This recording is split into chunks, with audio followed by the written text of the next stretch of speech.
So hello students, welcome back to my channel. Let's crack it. And today we are going to discuss about a tragic play, Macbeth, written by a prominent English playwright, Sir William Shakespeare. It's a play of the Elizabethan period where we have seen tragedy, the tragic downfall of the protagonist of the play, Macbeth.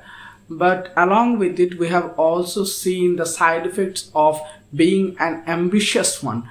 Here the theme of over-ambition, ambiguity, rather it can be said as that the over-ambitious personality that the Lady Macbeth has in her will have become the tragic reason behind the tragic downfall of Macbeth. So without wasting any more time, we're going to discuss about the tragic downfall of Macbeth. It's a tragic play written by Sir William Shakespeare. We have also heard his name for his sonnets.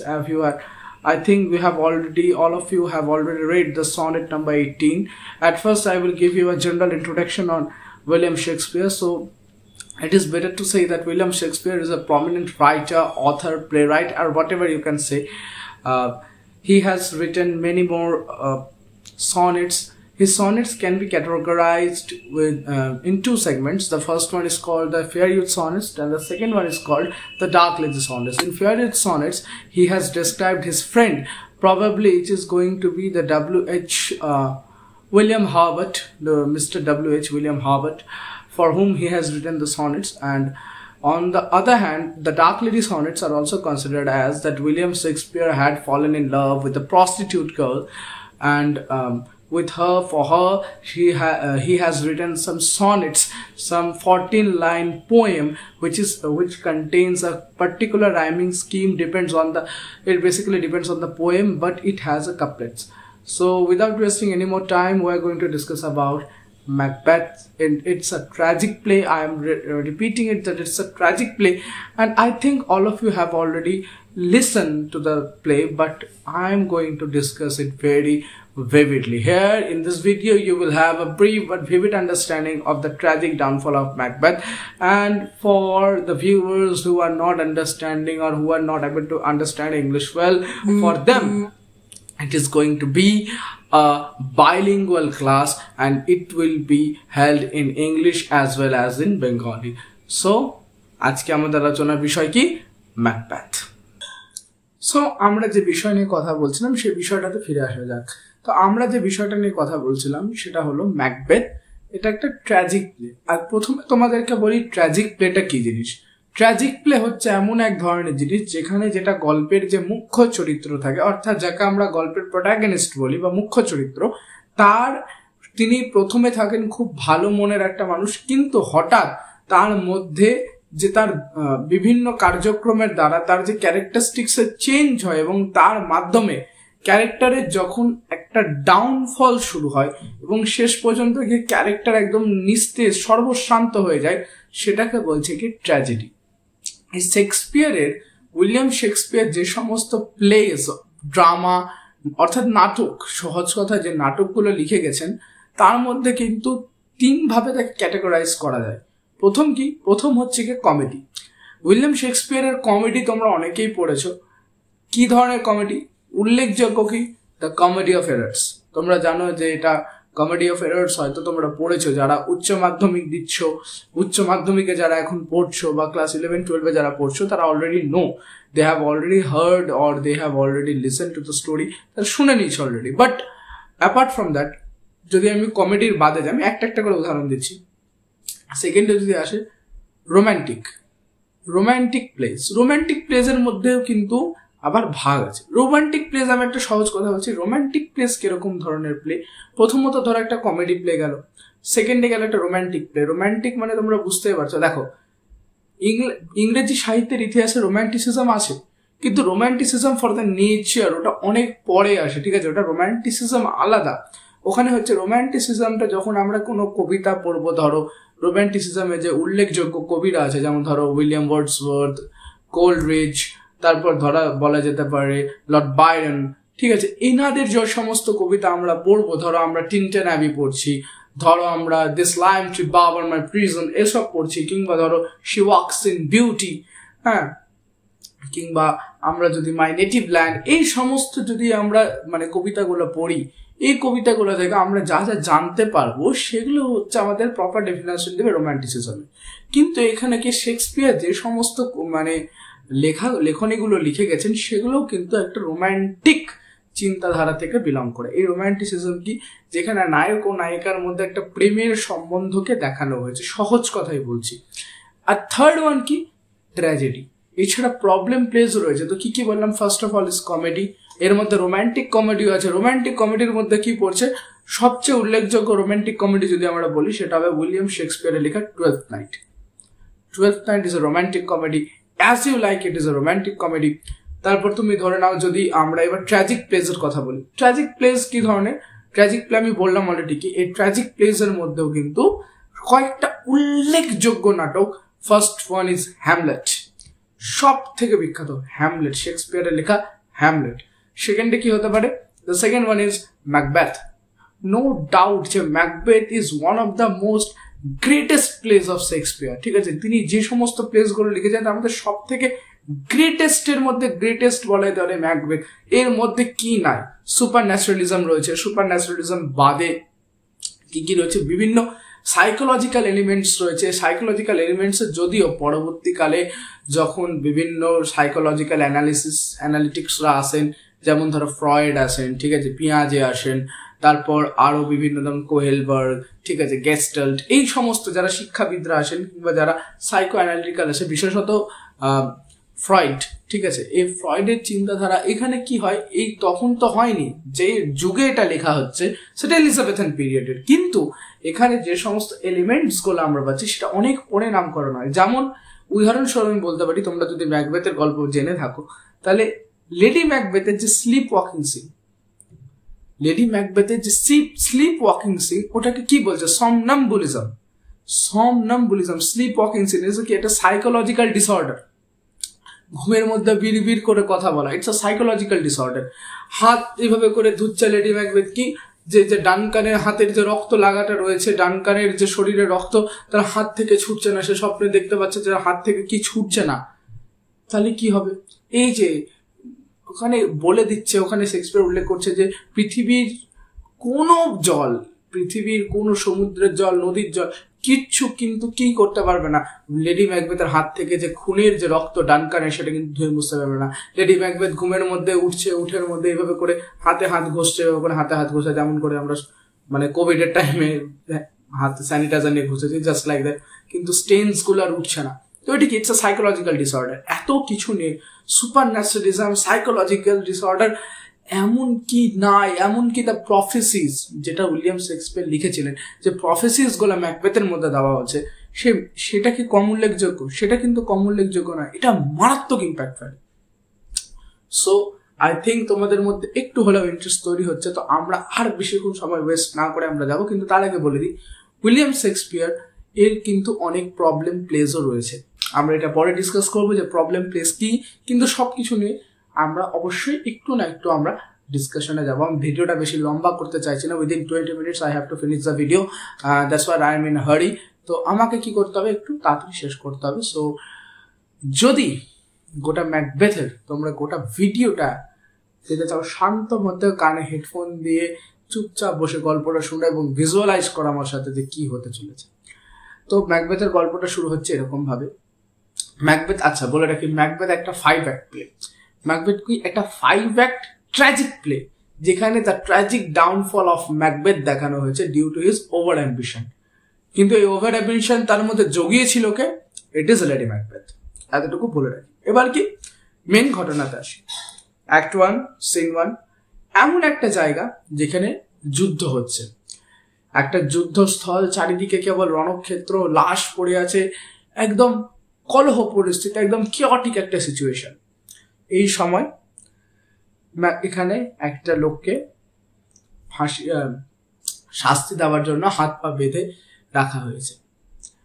এই হাত পা বাঁধা লোকটা কি করেছিল, ডানকানের সেনাতে থাকা সত্ত্বেও ওর সাথে বিশ্বাসঘাতকতা করে এবং নরওয়ে একটা রাজার সাথে গিয়ে চুক্তি করে এবং ডানকানের বিরুদ্ধে চলে যায়। ডানকানকে শেক্সপিয়ারের এই নাটকে ডানকান হচ্ছেন গিয়ে স্কটল্যান্ডের তৎকালীন রাজা, এবং এই গোটার প্লেটার যে সেটিং কথার অর্থ যে জায়গাটাতে এটা করা হয়েছে সেটা কোথায় আছে, সেটা রয়েছে তোমার স্কটল্যান্ডে।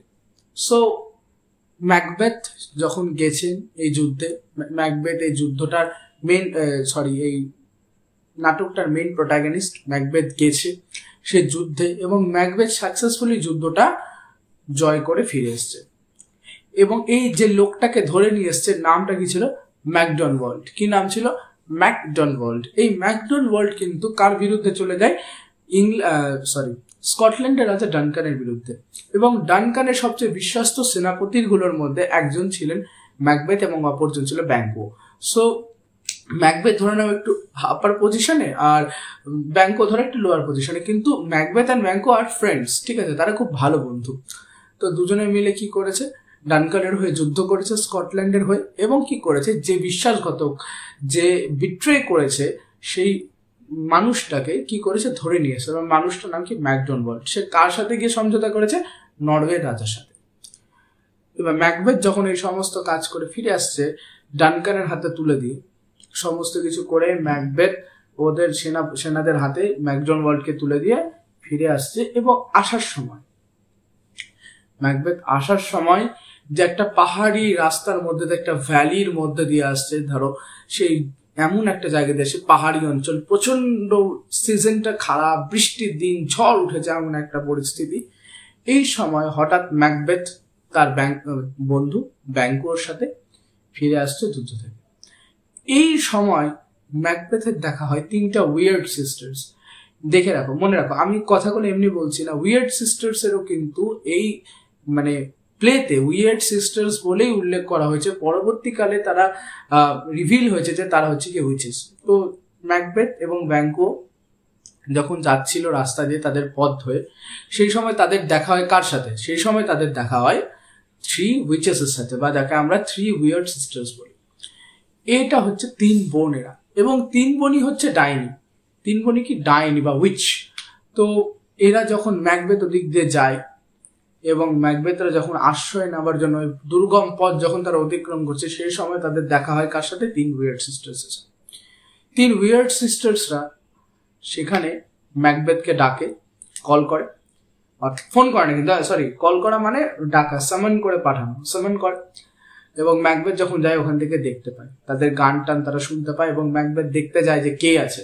তো ম্যাকবেথ যখন জানতে যায়, ম্যাকবেথ ওদেরকে চিনতো না, ওরা ম্যাকবেথকে চিনতো। বাট এখানে একটা সুপার ন্যাচারালিজম রয়েছে, সুপার ন্যাচারাল এলিমেন্ট রয়েছে, কি যে উইচেসরা যারা ছিল তারা কিন্তু ভবিষ্যৎ দেখতে পারতো, কিংবা অতীতের ব্যাপারে সম্পূর্ণ জানতো। তাই তারা কি ম্যাকবেথকে কিন্তু খুব তাড়াতাড়ি তারা রেকগনাইজ করে না যে এটা কে এবং এ কি হতে চলেছে এর ভবিষ্যতে। So they have done 3 prophecies to Macbeth. তারা ম্যাকবেথের জন্য 3টা প্রফেসিস করে। 3টা উইচেসের মধ্যে প্রথম উইচ বলে, all hail Macbeth, hail to the thane of Glamis. বলে যে হেইল ম্যাকবেথ, অর্থাৎ জয় হোক ম্যাকবেথ তোমার, তুমি হচ্ছে কি, তুমি কে, গ্লামসের থেইন কথার অর্থ তো না জমিদার টাইপ, থেইন অফ গ্লামস অর্থাৎ গ্লামসের জমিদার, বড় একটা উচ্চপদস্থ কর্মচারী, রাজার অধীনস্থ। এবং এর পরবর্তীকালেই কি হয়, দ্বিতীয় উইচটা ম্যাকবেথকে হেল করে বসে। হেল কথার অর্থ মানে ম্যাকবেথকে সম্বোধন জানিয়ে কথা বলে যে all hail Macbeth, hail to the thane of Cawdor. Macbeth প্রথম যে উইচটা, তার কথাতে ম্যাকবেথ কিন্তু একটু আচম্বিত হয়ে পড়ে, কি যে হ্যাঁ আমি থেন অফ গ্লামস আছি, কারণ ম্যাকবেথ তখন অলরেডি থেন অফ গ্লামস ছিল। সো ম্যাকবেথকে লোকে চিনতেই পারে, ঠিক আছে। সো সে কি করে, প্রথম কথাটা অতটা আশ্চর্য হয়নি, হ্যাঁ আমি থেনের গ্লামস আছি, আমি গ্লেমসের আমি থেন আছি অলরেডি, তো এটাতে কি হয়েছে। কিন্তু যখন দ্বিতীয় উইচটা থেকে সামন করে যে all hail Macbeth, hail to the thane of Cawdor, যখন তাকে থেন অফ কডর বলে সম্বোধন করা হয়, ম্যাকবেথ একটু নড়ে চড়ে বসে। কি থেন অফ কডর, বলছে থেন অফ কডর তো জিন্দা আছে। এই থেন অফ কডরটা কে ছিল, ম্যাকডনওয়াল্ড ছিল থেন অফ কডর। এই ম্যাকডনওয়াল্ড কি কার বিরুদ্ধে চলে যায়, ডানকানের বিরুদ্ধে, এবং সেই জন্য ম্যাকবেথ তাকে ধরিয়ে দেয়। তো কি হয় যে এর পরবর্তীকালে এখন পর্যন্ত কিন্তু ম্যাকবেথ তার জায়গাটা পায়নি, কিন্তু উইচেসরা প্রফেসি অর্থাৎ ভবিষ্যবাণী করে বসে কি যে all hail Macbeth, hail to the thane of Cawdor, তুমি কডরের জমিদার। ম্যাকবেথ বলে এখনো তো হয়নি, এরা কি আলতু ফালতু বলছে, ফালতু লোকজন সব কোথা দেয় না কোথা চলে আসে, শুধু মাথা ব্যথা, দাঁত পাগলা সব, ওর জন্য উইয়ার্ড সিস্টার্স বলছে, ঠিক আছে? তারা প্রথমে দেখা পাগল ভেবেছিল, এবং তারপর 3 নম্বর উইচটা এমন এক কথা বলে বসে যেটাতে ম্যাকবেথের মধ্যে যে ওভার অ্যাম্বিশিয়াস যে পার্সোনালিটা ছিল সেটা একদম পরিস্ফুট হয়ে আসে। কি বলে যে all hail Macbeth who is going to B the king of here after. বলছে অল হেইল ম্যাকবেথ, ম্যাকবেথকে প্রণাম, ম্যাকবেথকে সম্মান জানিয়ে বলতে চায় যে তিনি হলেন সেই ব্যক্তি যিনি পরবর্তীকালে এখানকার রাজা হবে, অর্থাৎ he will be the king of hereafter, অর্থাৎ Macbeth will be the king of hereafter. Hereafter মানে কোথায়? এর পরবর্তীকালে ম্যাকবেথ হবে রাজা। কোথাকার? আমি বলেছিলাম setting of the place Scotland. স্কটল্যান্ডের রাজা কি হবে? ম্যাকবেথ। এই সময়ের মধ্যে ম্যাকবেথের মধ্যে কিন্তু একটা প্রচন্ড পরিমাণে কি আসে, একটা ওভার অ্যাম্বিশিয়াস যে পার্সোনালিটি সেটা কিন্তু চলে আসে।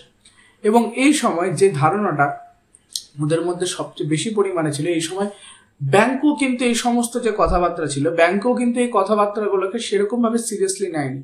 তবে যেহেতু ম্যাকবেথ আর ব্যাংকও একসাথেই ছিল, তাই দুজনে যখন ম্যাকবেথের মানে জন্য প্রফেসি করছে, যে এত সুন্দর সুন্দর প্রফেসিস করছে, এর জন্য ব্যাংকও কিন্তু এই 3টা উইয়ার্ড সিস্টার্সকে বলে কি যে তুমি আমার জন্য মানে প্রফেসিস করো, তো আমার জন্য প্রফেসিস করো। তো ওরাও কি করে? 3টা প্রফেসিস করে, যার মধ্যে সবচেয়ে লাস্টের প্রফেসিটা খুব বেশি significant.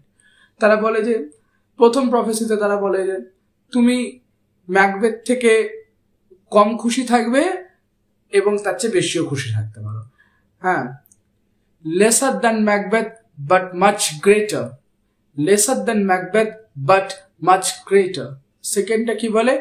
not happy than Macbeth yet much happier. এবং থার্ডে বলে you will not become the king of Scotland but your offsprings will. offsprings মানে হচ্ছে তার সন্তান সন্ততি বা বংশ, যেটা বলে offsprings। মানে কি বলছে যে প্রথম হচ্ছে তুমি ম্যাকবেথ থেকে উচ্চ স্তরে হতেও পারো, নাও হতে পারো, তুমি ওর থেকে মহান হতেও পারো, নাও হতে পারো, তুমি ওর থেকে খুশি হতেও পারো, নাও হতে পারো, কিন্তু লাস্ট প্রফেসিটা খুব সিগনিফিক্যান্ট। কেন কি বলছি? একটা প্রফেসিতে বলছে ম্যাকবেথ কিন্তু রাজা হবে, ম্যাকবেথ কি হবে? The king of Scotland. কিন্তু পরবর্তীকালে বলছে যে ম্যাকবেথ রাজা হলেও এর ম্যাকবেথের পর কিং স্কটল্যান্ডের কি রাজা কে হবে? ব্যাংকুয়োর ছেলে, যার নাম আমরা পরে পাবো গিয়ে ফ্লিয়েন্স। ব্যাংকুয়োর ছেলে হবে গিয়ে কি রাজা, সম্রাট। এবং এইটা নিয়ে প্রাথমিক অর্থে ওরা দুজনে কিন্তু অতটা মাথা ঘামায়নি, কিন্তু ম্যাকবেথের মাথায় কথাটা পুরো গেঁথে যায় যে I will be the king of Scotland, আমি স্কটল্যান্ডের king of after the Duncan. এই কিন্তু ব্যাপার হয়ে যায় এখানে একটা টুইস্ট, প্লট টুইস্ট। ডানকানের কিন্তু ছেলে ছিল দুটা, একটার নাম হচ্ছে ম্যালকাম এন্ড দ্য সেকেন্ডটার নাম হচ্ছে কি ডোনাল্ড বেইন। বড় ছেলে হচ্ছে ম্যালকাম এবং ছোটটার নাম হচ্ছে কি ডোনাল্ড বেইন। এরা দুজন থাকতে ম্যাকবেথ ভাবে যে এই দুজন তো আছে, এই দুজনের মানে থাকা সত্ত্বেও আমি কি করে স্কটল্যান্ডের রাজা হতে পারি? It is impossible for me to become the Scotland to the king of the Scotland, to become the king of Scotland. আমি এটা বলছি it is impossible to me to become the king of Scotland, কারণ Malcolm is there, Donalbain is there, এবং এরা কি ডানকানের বংশ। ম্যালকাম বড় ছেলে, ডোনাল্ড বেইন ছোট ছেলে। এবার কি হয় এই দুজনের মধ্যে? এবার ম্যাকবেথ কি করে, এই প্রথমে কিন্তু এই কথাগুলোকে অতটা সিরিয়াসলি নেয় না, কিন্তু এই কথাগুলো যে ওর মাথা থেকে পুরোপুরি বেরিয়েও যায় সেটাও কিন্তু না। ম্যাকবেথের মাথা থেকে কিন্তু কথাগুলো পুরোপুরি বেরায় না। এবার এটাতে কি করা যাবে? ম্যাকবেথ যখন তার মানে তাঁবু বা ছাউনি যেই বলো, যে জায়গাটাতে তারা যুদ্ধ করতে যেত, তাঁবু টাবু কেটে রাখতো না, যখন ওই জায়গাটাতে ফিরে আসে, ম্যাকবেথ কে সম্মান জানাতে রাজার লোকেরা আসে। কে পাঠায়? Duncan. Duncan has sent them to honour Macbeth with the title of thane of Cawdor, যেটা ওই উইচেসরা খুব অনেক আগেই কিন্তু প্রফেসিতে বলে দিয়েছিল যে Macbeth will become the king, Macbeth will become the thane of Cawdor. So already গ্লামসের থেন আছে, বাট কডর অ্যাজ ওয়েল। কি হয়ে গেল, যখন তাকে অনার করতে আসলো, ম্যাকবেথ প্রথমে জানতো না, কিন্তু তাকে কি করলো, রাজার থেকে একটা লেটার পাঠানো হয়েছে এবং ম্যাকবেথকে পড়ে শোনাচ্ছে এবং তাকে উপাধি দেওয়া হচ্ছে কি দ্য থেন অফ কডর। একটা ভবিষ্যৎবাণী মিলে গেল। বাকি থাকলো একটা কি, the Macbeth will become the king of hereafter. Macbeth কি হবে? স্কটল্যান্ডের রাজা হবে। কিন্তু রাজা হওয়া তো চারটেখানি কথা না, কারণ কি, রাজার দুই ছেলে ম্যালকাম এবং ডোনাল্ড বেন অলরেডি তারা রেসের মধ্যে আছে, এই দুজনকে ছাড়িয়ে ম্যাকবেথ কি করে যাবে? এটা একটা ব্যাপার হয়। কিন্তু যখন ম্যাকবেথকে অনার করা হয় দ্য থেন অফ কর্ডারের নামে, ম্যাকবেথ কিন্তু প্রথমে বিশ্বাস করতে পারে যে কি হলো, ম্যাকবেথ ভাবছে যে এই প্রফেসিটা তো এরা করেছিল, এটা তো ফলে যাচ্ছে, তাই কি না? প্রফেসি ফলে যাচ্ছে মানে এদের কথা তো ছাড়ার মতো না, এদের কথা যদি ছাড়ার মতো না হয় তাহলে কি করব? ম্যাকবেথ এখানে একটা কাজ করে বসে, ম্যাকবেথ তার স্ত্রী লেডি ম্যাকবেথ তার স্ত্রী লেডি ম্যাকবেথকে একটা চিঠি লিখে পাঠায়। এই চিঠিতে বলা হয় যে সে এককালে যখন ওই মানে তার বিট্রেয়াল গুলোকে ধরিয়ে, যে বিশ্বাসঘাতক গুলোকে ধরিয়ে সে যখন ফিরে আসছিল রাস্তায় একটা মানে স্টর্মি মানে অ্যাটমসফিয়ারে তার দেখা হয় তিনটা উইয়ার্ড সিস্টার্স এর সাথে, এবং তারা তিনটা প্রফেসিস করে, যার মধ্যে অলরেডি দুটো সত্যি হয়ে গেছে এবং 3 নাম্বারটা খুব পাইভটাল, খুব ইম্পর্টেন্ট। কেন? এখানে বলা হয়েছে কি ম্যাকবেথ হবে রাজা, সম্রাট, the emperor of the Scotland. এটা চারটেখানি কথা না। এবং যখন লেডি ম্যাকবেথ ওর চিঠিটা পায়, লেডি ম্যাকবেথ যখন তার হাতে দেখতে পায় যে ম্যাকবেথকে যখন যে সম্মানটা দেওয়া হয়েছে, একটা মেডেল টাইপের ধরো, তো ওই ধরনের যখন দেখছে লেডি ম্যাকবেথ হাতে নিয়ে যে না, ম্যাকবেথকে সত্যি দিয়েছে থেন অফ কর্ডর, এখন আমার স্বামী এখন থেন অফ গ্লামস, থেন অফ কর্ডর, দুটা জায়গার সে থেন, এতটা ভালো, মানে ম্যাকবেথ যুদ্ধে প্রচন্ড পারদর্শী, ম্যাকবেথের সাথে যুদ্ধের টেকা খুব মানে দুষ্কর টাইপের। তো কি লেডি ম্যাকবেথের মধ্যে কিন্তু সবার আগে সে ওভার অ্যাম্বিশিয়াস যে পার্সোনালিটিটা আসে সেটা কিন্তু উদয় হয় কার মধ্যে?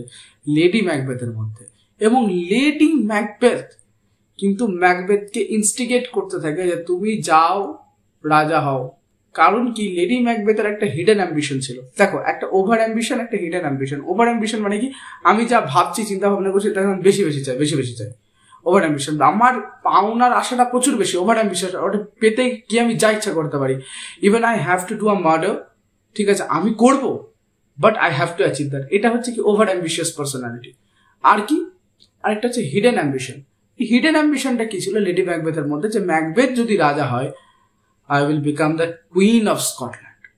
If Macbeth becomes the King of Scotland, then it is for sure that Lady Macbeth will become the Queen of Scotland, Empress of the Scotland. Entire Scotland কে সে করবে, নিজের হাতে সে চালাতে পারবে, নিজের হাতের এই মুঠোতে রাখতে পারবে কে? Lady Macbeth.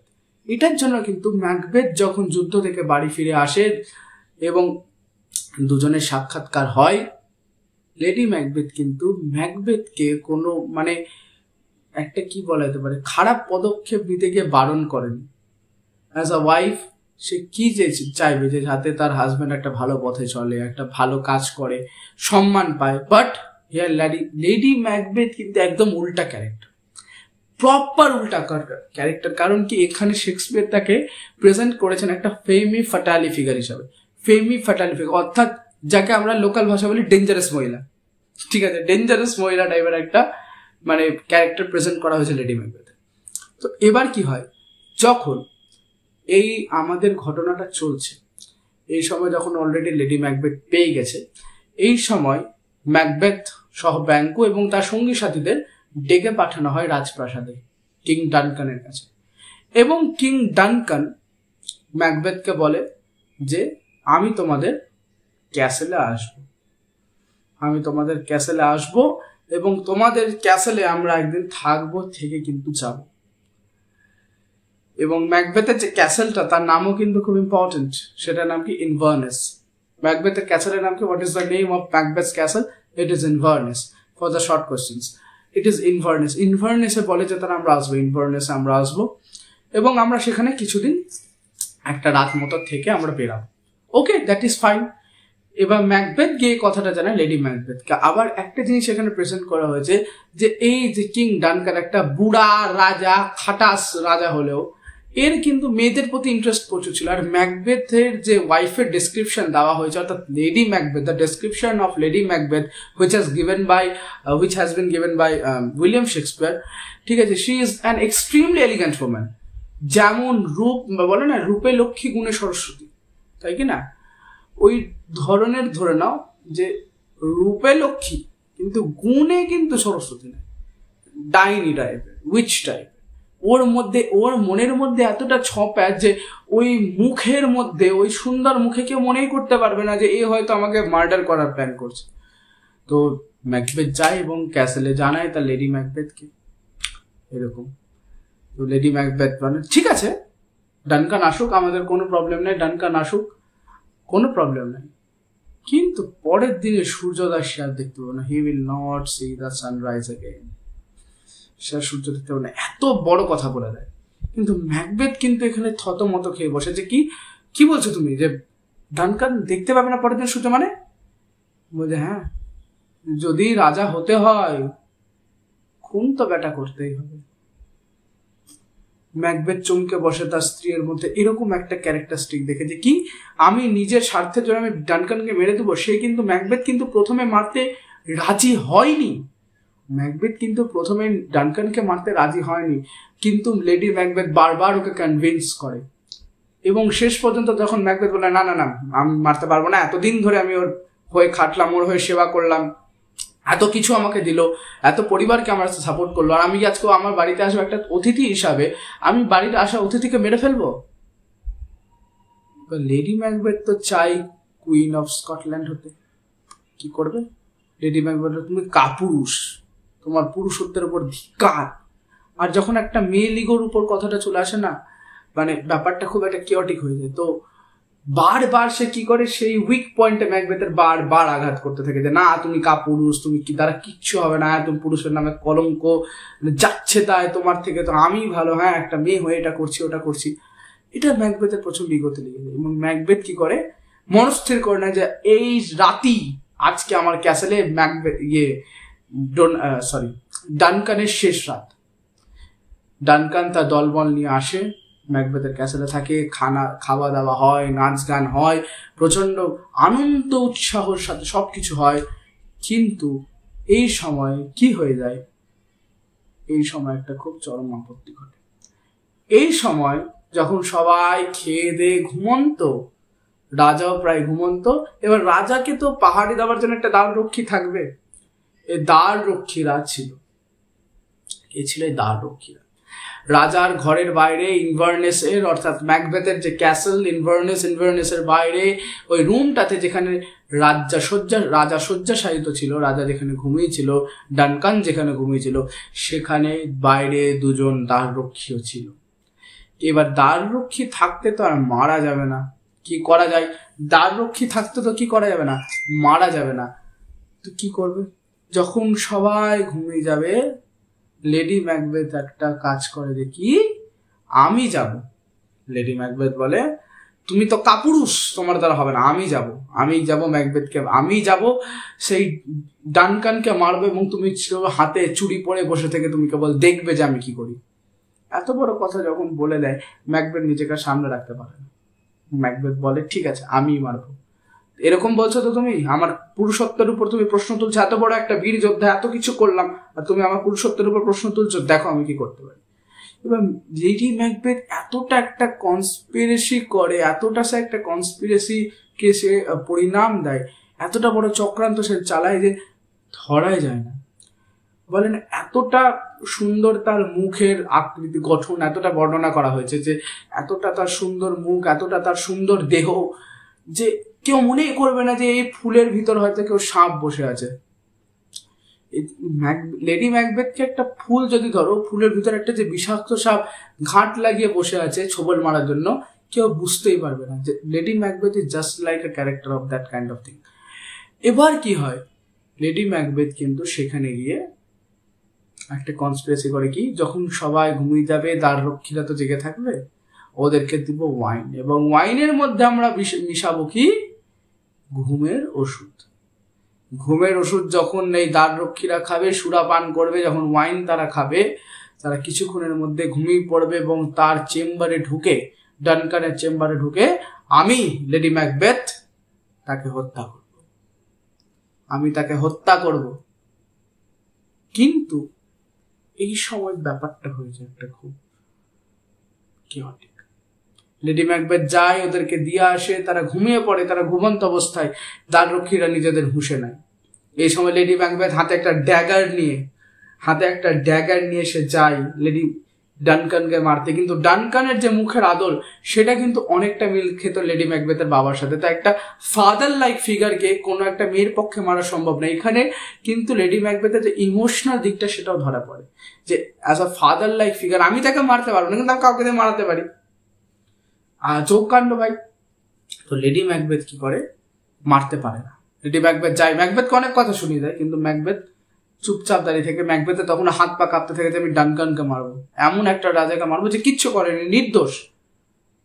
লেডি ম্যাকবেথ যায় ফার্স্টে মারতে, কিন্তু পারে না। এই সময় ম্যাকবেথ যখন দাঁড়িয়ে আছে তার রাজপ্রাসাদে, সে হ্যালুসিনেট করছে একটা ড্যাগার, একটা ফ্লোটিং ড্যাগার, এবং এই ড্যাগারটা কি করছে, এই যে ফ্লোটিং ড্যাগারটা সে কি করছে, হ্যালুসিনেট করছে। সে দেখতে পাচ্ছে, কিন্তু আসলে তো নয়। হ্যালুসিনেশন মানে কি, সে দেখতে পাচ্ছে কিন্তু in reality it doesn't exist, সে এক্সিস্ট করে না। সেটা কি একটা psychological disorder. It's called as, it is known as dagger scene. ঠিক আছে, it is known as dagger scene. এই ড্যাগার সিনে কি হয়, ম্যাকবেথ দেখতে পায় একটা ফ্লোটিং ড্যাগার, ফ্লোটিং ড্যাগারটাকে কার দিকে নিয়ে যাচ্ছে, to the chamber of King Duncan. এই ডানকানের চেম্বারের দিকে নিয়ে যাচ্ছে। সে বারবার চেষ্টা করছে যে I have to grab the dagger, আমি ড্যাগারটাকে ধরবো, কিন্তু ড্যাগারটাকে সে আর ধরতে পারে না। শেষ পর্যন্ত লেডি ম্যাকবেথ যখন সমস্ত কাজ করে দিয়ে আসে, লেডি ম্যাকবেথ ওর হাতে সেই ড্যাগারটাই দেয় যে ড্যাগারটা সে দেখতে পেয়েছিল। লেডি ম্যাকবেথের দেওয়া সেই ড্যাগারটা নিয়ে ম্যাকবেথ সেই গুটি গুটি পায়ে চুপি চুপি ভাবে প্রবেশ করে ডানকানের চেম্বারে, যেখানে শয্যাশায়িত ডানকান মানে নিদ্রায় ছিল, এবং ঘুমের মধ্যেই ডানকানের মুখ চেপে ডানকানকে নৃশংসভাবে হত্যা করে ম্যাকবেথ। এই সময় ডানকানের কানে, যে ম্যাকবেথের কানে এমন এমন শব্দ আসে যেটা সে কোনোদিন ইমাজিন পর্যন্ত করতে পারেনি। He doesn't even imagine that he will hear that kind of words which he have never heard before. সে কোনোদিনও আগে শুনতে পায়নি। কি সে শব্দগুলো, প্রপার লাইন উল্লেখ করা আছে শেক্সপিয়ারের ম্যাকবেথে, যে Macbeth has murdered sleep. Macbeth has murdered the innocent sleep. Macbeth shall sleep no more. কি লাইনটা, Macbeth has murdered sleep, the innocent sleep. Macbeth shall sleep no more. Macbeth হত্যা করেছে স্লিপকে, নিদ্রাকে, সে নিষ্পাপ নিদ্রাকে। ম্যাকবেথ আর জীবনে ঘুমাতে পারবে না। অ্যান্ড ইন রিয়েলিটি ম্যাকবেথ তারপর কোনোদিনও শান্তিতে ঘুমায়নি। তার আগের রাতই ছিল ম্যাকবেথের জীবনের সবচেয়ে শান্তিময় রাত। এখান থেকে শুরু হয় ম্যাকবেথের ট্র্যাজিক ডাউনফল। সো আজকে এত দূরই, যে কিং ডানকানকে হত্যা করার পর এত দূরে, এটা ফার্স্ট পার্টের ম্যাকবেথের অলরেডি 30 মিনিট হয়ে গেছে। তো আজকে ভিডিওটা না বাড়িয়ে আমরা এখানেই আজকে এই পার্টটা শেষ করছি, ড্যাগার সিন অবধি, এবং এর পরবর্তীকালে নেক্সট পার্টে আমরা গোটা স্টোরিটাকে কভার আপ করে দেবো। Thanks for watching.